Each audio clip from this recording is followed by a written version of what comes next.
We're still talking about Tesla. Its suppliers reportedly worried about getting paid. A lot of people still questioning whether Elon Musk should or should not go. Joining us now is Henrik Fisker, Chair and CEO of Fisker Inc, the electric car people. Henrik, welcome to the show.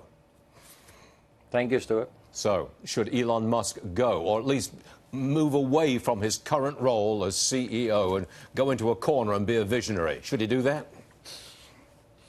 Well, Stuart, if Henry Ford would have been ousted and replaced by a Joe Block, then we probably wouldn't have had Ford today and we wouldn't have had an automotive revolution. To run a business of a startup company from beginning to its well-oiled machine is extremely complex, and there's no resume out there which can do that.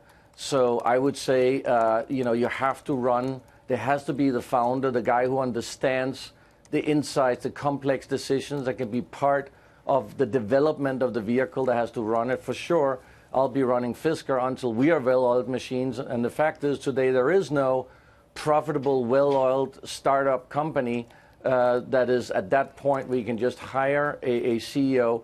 I have myself tried it before where I hired two CEOs, and in the end I got the blame for the decisions they were making, and they just weren't able to do it. So it's just not possible to find somebody to run a car company while it's in the startup phase. Okay, you know what you're talking about, that's for sure, because you're the man behind Fisker Electric, so you know what you're doing. I do want to ask you about demand for electric cars. And I know you're very, very high-end electric cars, so I'm kind of separating you out from the rest of the pack. But I see that in last year, 2017, there are only 199,000 electric cars sold in the United States. We got 18 million vehicles were sold in America last year. That's a very, very slim sliver of the marketplace. There's not that much demand, is there? Well, I think demand has to do with the products that is offered. And right now, we just don't have a desirable product offering. So, for instance, you said we are high-end. Well, that's where the initial market is. But we actually have partnered up with one of the largest OEMs in the world to introduce a high-volume vehicle that will be affordable, that will be profitable, and we will offer different variations. So I think once we have desirable, exciting, affordable vehicles on the market, there will be demand for them. And it will also happen because we have many countries outside the U.S. which are forcing the growth of electric vehicles with various incentives, and some countries might even ban gasoline and diesel sales, and that will force the electric vehicles coming forward, not only in the U.S. but outside the U.S. Henrik, I don't particularly like being forced to buy a car which the government thinks is good for me and the planet. Can't we just get to a point where I can buy whichever car I can afford and government get out of the way? Wouldn't you like that?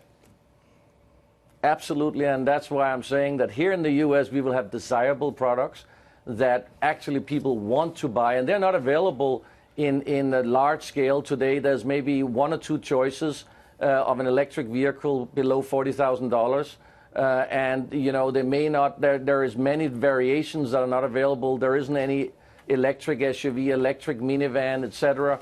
So the limited choice is one of the reasons that we don't see large-scale sales of electric vehicles, as well as the pricing. And that's why we have gone forward and made a partnership with a large OEM to actually increase the volume of the electric vehicle parts, because that's one of the issues, and get those prices down and be able to create a profitable, high-volume vehicle. Okay.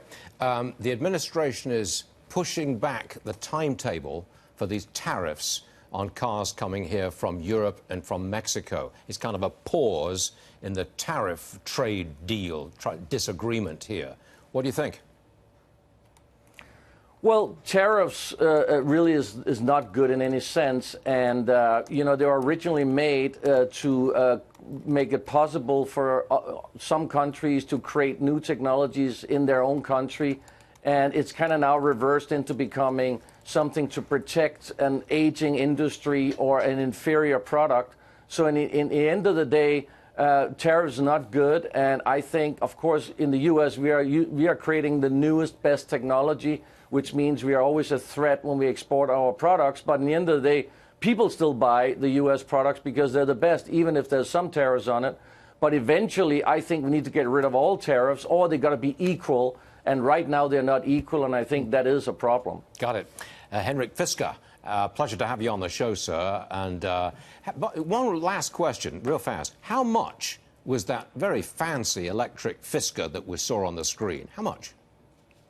Well, we sold it for around $100,000, but our next vehicle, the high volume, be less than $40,000. Okay, so that's on the screen. That's $100,000. Less Okay, than 40, Henrik, though. thanks for being with us, sir. Always appreciate it. Thanks very much indeed. Thank you, Stuart.